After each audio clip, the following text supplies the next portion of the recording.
10 steps to a short sale. Looking for short sale information? You've come to the right place. Mike Rigley, certified default advocate, distressed property expert, and your short sale specialist here. Thanks for joining us. Hey, let's talk about the 10 steps to a short sale.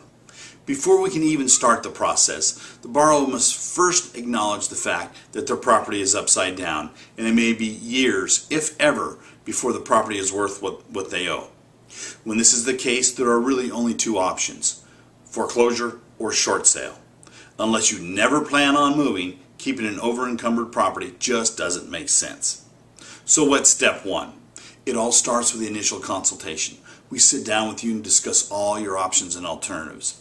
Without giving tax or legal advice, we review the potential pitfalls and set up an appointment with a tax professional or attorney if you so desire.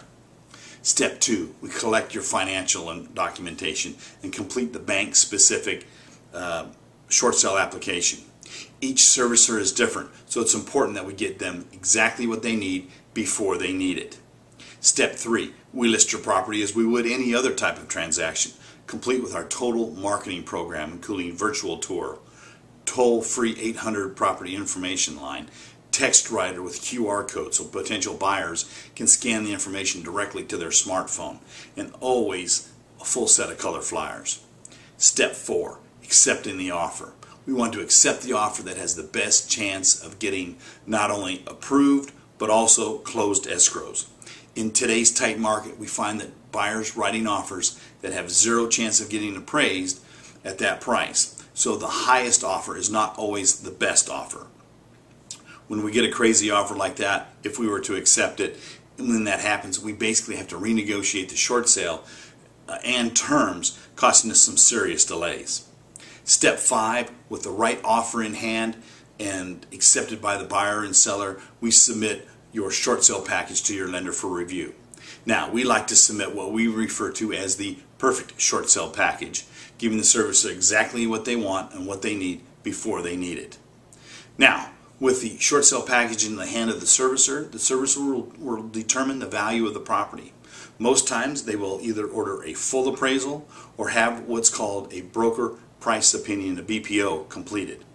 With the value in hand, the servicer will determine if the net proceeds from our short sale offer is sufficient to settle the debt. There's a certain range that we know most lenders and investors will accept. If not, they will usually counter. If so, then they approve the short sale, and we move on to the traditional part of the transaction. Step 8 is during the traditional part of the transaction, short sale, the buyer will complete their investigations, get their own appraisal, and get final loan approval. With those tasks completed, we now move to the closing.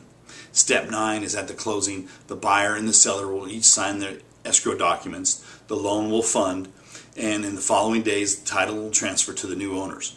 Generally, the seller has to be out of the property the day before we close escrow. Step 10, with the escrow closed and title transferred, you, the seller, will have successfully completed your short sale and avoided a costly foreclosure, avoided a potential deficiency judgment, and, if you qualify, avoid paying income tax on the forgiven debt. To get a better idea of when your property will be worth what you owe, log on to www.loanmodandshortsale.info for a free estimate, or call me today for a free no obligation consultation. Call me today. You'll sleep better tonight. You'll be glad you did. We'll look forward to hearing from you. Thanks.